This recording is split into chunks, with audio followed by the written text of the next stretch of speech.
Before I start the video, I want to thank you guys so much for my last video. It has almost 300k views at this point, and I really cannot believe it. If you watched the last video or subscribed because of it, I want to thank you so much. I am still kind of in shock that that did so well, and I'm glad that some people enjoyed it. So without further ado, let's get into this video. The chapter begins with our 4 combatants that are still alive on the battlefield. So we have Angel, we have Sukuna looking like a frog, Todo, and Yuji. We see Jacob's ladder crashing down on Sukuna. While he's getting smashed by the attack, some debris lines up perfectly for him to literally climb Jacob's ladder. This is just Gege giving Sukuna an easy route out of the attack, but anyways, he's able to literally climb Jacob's ladder to get out of it. Nobody is shocked by this. All I'm gonna say is Angel is not beating the bum allegations with this whiff here. Sukuna then blitzes Angel, showing up right behind her, loading up his fist for a black flash. Sukuna realizes Angel cannot produce the same Jacob's ladder she had hit him with previously due to her losing an arm. How did I not notice this? I really didn't notice that she didn't lose an arm, and I don't know, this proves that JJK fans don't read their own manga, I guess. Sukuna declares he will kill Angel before being separated from Megami, as the absolute GOAT Todo comes in to tank a black flash from Sukuna. Todo may be the GOAT of tanking black flashes. He ate one Mojito hit him with back in Shibuya, and now he tanks one from the strongest character in the verse currently. Sukuna says Todo is a jujitsu sorcerer to his core. This adds him to a very small list of sorcerers Sukuna has glazed, like Gojo, Kashimo, and even Jogo. Todo has also been so vital in every fight he's been involved in, and I'm so glad he returned to fight Sukuna. Wouldn't have been the same without him. With the other two out of commission, Yuji follows Sukuna and climbs Jacob's ladder, appearing in the sky behind him. He begins to land some gnarly punches onto Sukuna and even dunks his ass like he's Anthony Edwards. Ant off the feed, and Anthony Edwards! Yuji straight up just throws him through a building, and we get to see more of his cleave technique. After hitting another black flash, it is stated that Sukuna has regained his RCT, and he regrew both of his severed arms. He says all he has to do is wait for his technique to recover, as he does not believe Yuji is a threat to his life in any way. Yuji cleaves the ground next to Sukuna and continues to slash between the barrier of Sukuna and Megami's souls. There's then a flashback to when Gojo explained domain expansions to Yuji when he fought Jogo. Side note, we get more illustrations of Jogo, which is peak. Gojo says that a domain expansion leads to a stat boost, kind of like in video games. He also says curse techniques are imbued within a domain are guaranteed to hit. We get one of the best panels of the entire manga, in my opinion.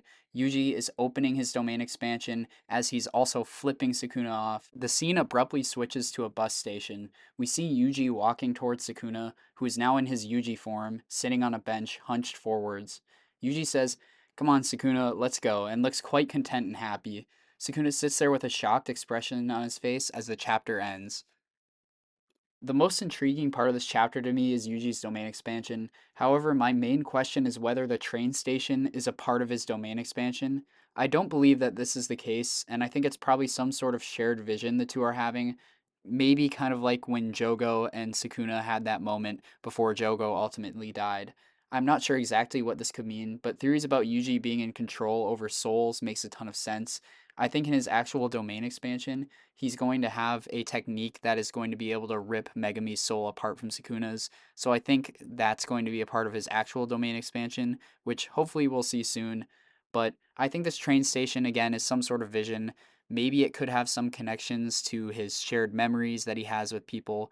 But it's really interesting way to leave off this chapter, and probably one of the best chapters of the entire manga. I mean, this ending scene in the train station is so cool to see. I mean, this fight has been going on with Sukuna for so long, and now we're gonna have either, some sort of character moment with him, or Yuji ultimately delivering his soul to wherever it's going, which is probably hell. And this bus could represent, maybe Yuji walks him to it and lets him on the bus, and that's it. Sukuna is dead, and Yuji's finally delivered his soul to get justice. It's a really cool concept. But again, I don't think this train station or this bus station is actually the domain expansion. But yeah, I'm loving the setup here. Yuji being the one to send Sukuna off to judgment is so peak, and I really hope this is the case. And before Sukuna dies, I mean, I would not mind at all getting some of his background, some sort of a flashback to the Heian era, or maybe just some motivation behind his character, because right now we don't really have too much motivation behind his character, which actually kind of works in his favor. He's just kind of evil to the core, And now I think we're going to see him humanized a little bit, which I think will be pretty cool to see. And it's interesting to see if Gege goes that route or if he just has Yuji deliver him. And what a setup. I'm super excited to see what happens next week. Anyways, thank you guys so much for watching. I appreciate you every time you stop by and check out one of my videos. I have a pretty interesting video about a character that I think you guys will really like. He's a really underrated JJK character, so stay tuned for that one. And I'm going to be covering the chapter we get this Thursday. So thank you guys so much again for watching, and subscribe if you liked it, and I'll see you in the next one. Bye.